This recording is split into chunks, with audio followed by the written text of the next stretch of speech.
Mule Zimbabwe ngiyalibingelela nthemba lapha engilithola khona ngilithola liphile kahle.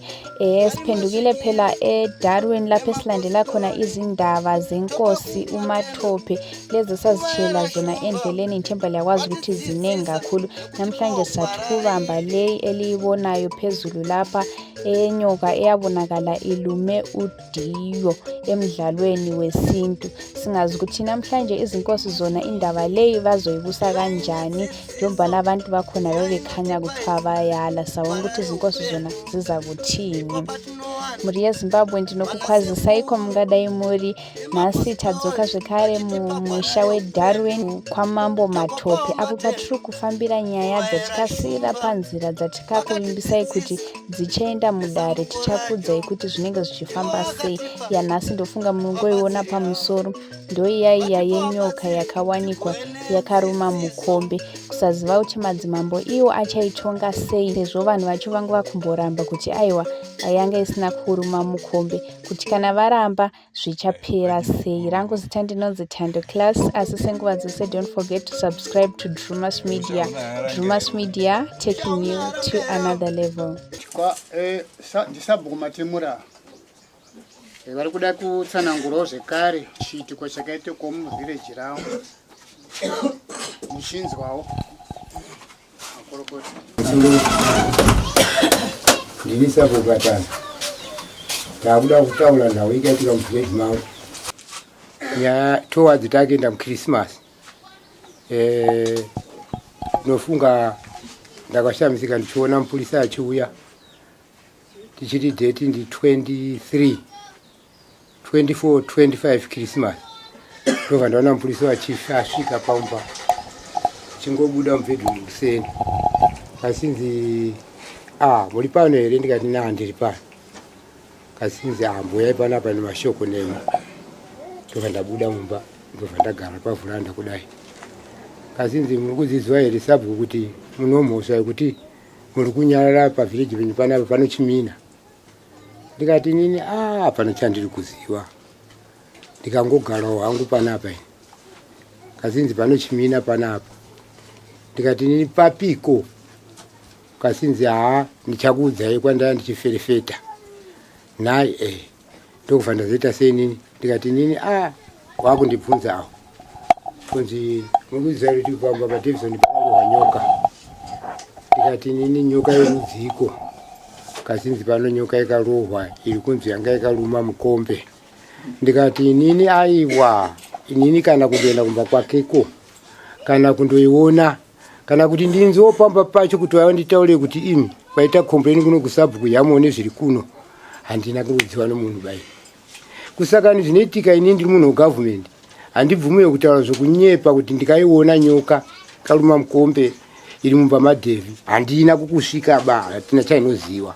Imimi mupurisa pamuri kutaura muchiti ndaya ndichiferefeta nyaya izvo ndozvano izvo ndozvenyu mupurisa. Inini handina chainoziva handina chandikaona kana kuti ndifambe mumalaini umu handisi kufamba ndiripo panapa. Munhu anenge aita chikaipa ukanouya kundipa ripoti kuti Sabhuku panapa patanetsano zvakati. Kusakani ndo nyaya yacho mupurisa akataura kuti ndafeya tuwana topakarepo ndatunzwa tuchitaura kuti pakaurayiwa nyoka. Naye nomafere yake anoita mupurisa wachifi akataura kuti ndazvinzwa ichokwadi kuti pamba pacho paita sei pakaurayiwa nyoka. Ndokaziro kanoita changamiro.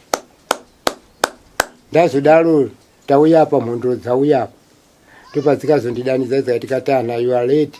Hauna kuuya kutaura nhau kupi kuno kwachifi kuti muchamangu muvhireji mangu munochimina. Ndikati nini kwete ripoti kanga yatomboya kutohwa nanhingi nomupurisa. Inini ndikauya nichibawe panapa chokuti mhondro dzasvika munomu dzisvika munomu ndikaona sekretari ndikati sekretari mukanzwa nyaya ikataura kumbawo. Asi chokwadi changu chaicho kuti ndibhirivhe kuti nyoka ndikaiona inini sekretari ndikataura ndikati handina kuiona. Kusaka nezvinhu zvokuti sakuona iwewe kuti utaure umbohwa zvene zvinonetsa varume. Unokwanisa kutaura zvinhu zviripo kana kutaura zvinhu zvisipo. Ndio maonero yangu yandikaita. Pamusoro weSABHUKU, pamusoro wedare SABHUKU,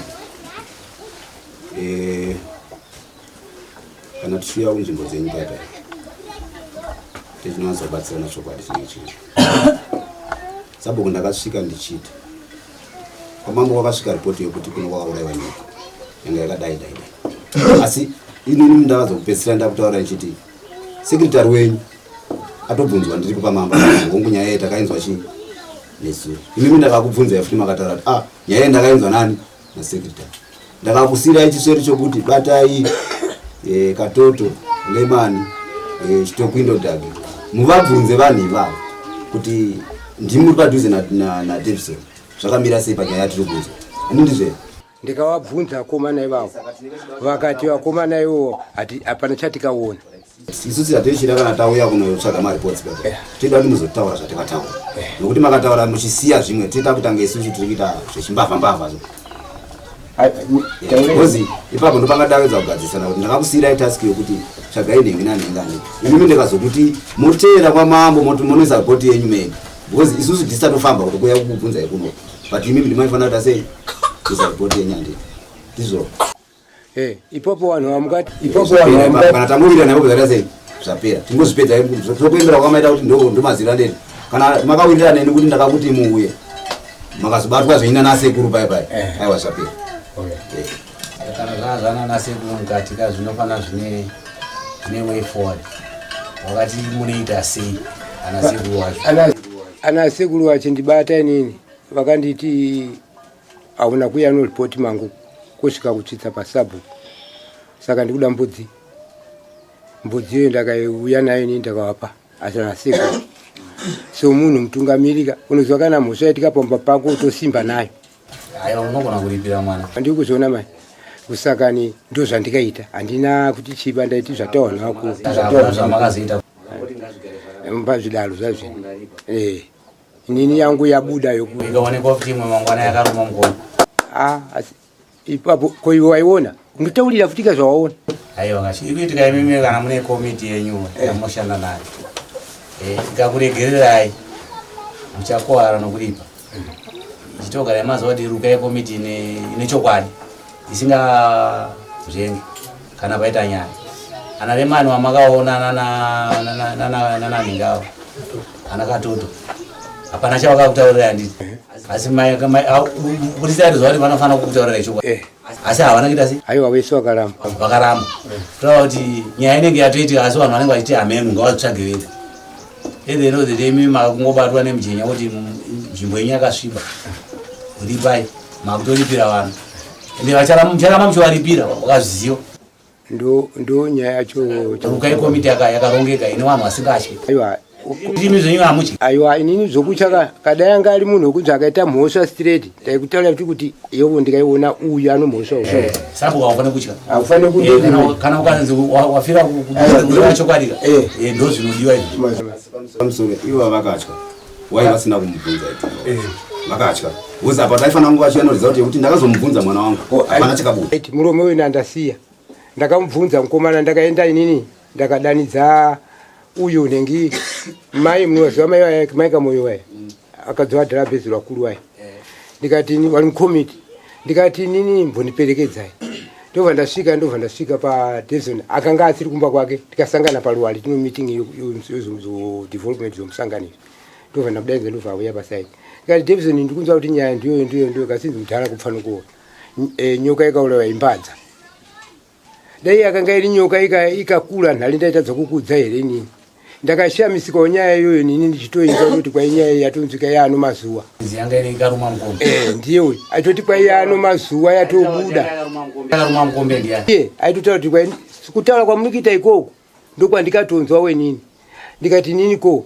ndaitadza kudza mudhara pachii akazvinzwa akazoita sei ubva ati hapana chandinoziva ini mudhara unaiti paakazvinzwa akaita sei iye paakazvinzwa ndikataura naye nini chete soka ndobva anyarara hana kumwe kwaakazoenda futi.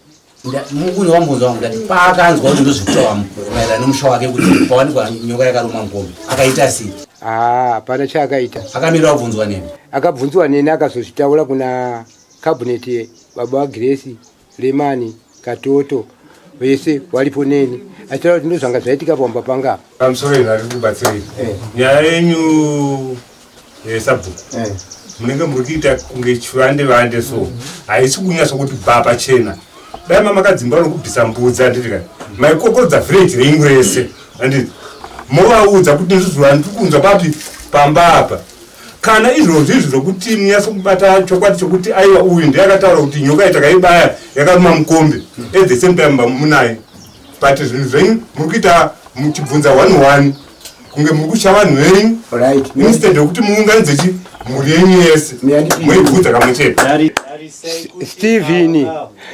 Steven akauyawo murikuona kuti awa nadevi hazviite sekutivabudzika avo vanotofara kuti rega yabweke vanenge vachitofara ivo vachitosvika kuvabvunza futi ivo vanomhosva saka imwe chete noyabviwa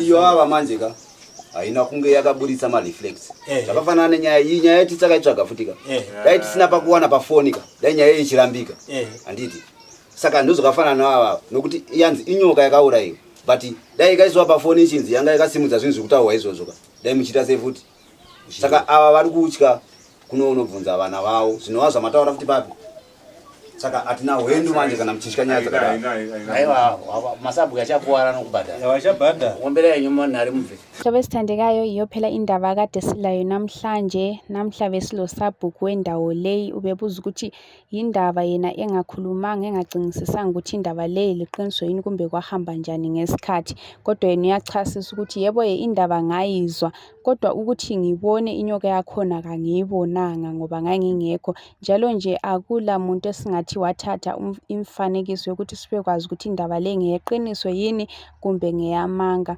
so sizathi ukubona ukuthi zona izinkosi labanye abathungameli bazayihambisa njani nxa kungela evidence sibona ukuthi bayiqhubeka kanjani indaba enje kumbe bese becinga laba ababonayo ngezomoya ukuthi babancedise asazi lathi sizathi kuthe indlebe simelela ukuzwa sesibiza ukuthi sokuleyinye yini indaba ephumileyo muri yeZimbabwe ndonya yathangathina yomuzwara nasi ndofunga manzwa sabhuku ndovanga vachivhunzwa kuti imimi amuna kunge matsvagisisa kana kuti mashanda basa renyu kuti muone kuti paita chimina mumusha asivo vatsanangura kuti wongu nyaya ndinoiziva ndakainzwa asi kuti ndipomere munhu kuti ane mhosva hazvigoni nekuti handina kunge ndaona nyoka yacho yakaruma mukombe uyezve pane vakaona hapana akakwanisa kuti atore kana mifananidzo sezvo zvaitaurwa nevana kuti tizive kuti ichokwadi here kana kuti kunyeba saka pari zvino nhau iyi miriro ayakaita tichaona kuti kumberiko vachaita sei vachatsvaga vanoona here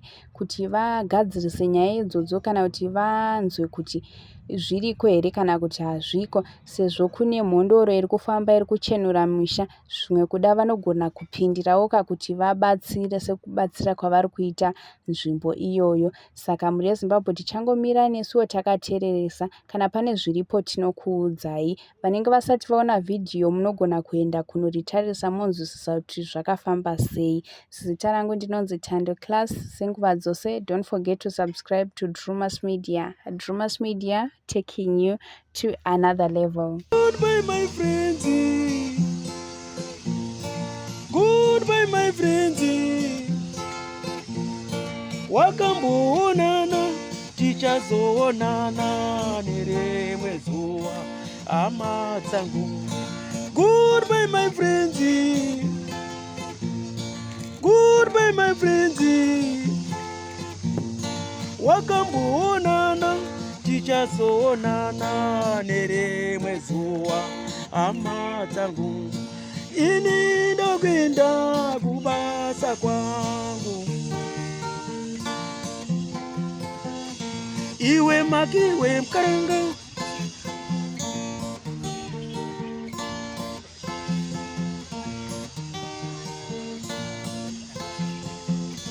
Iwe makiwe mkaranga. Iwe makiwe mkaranga.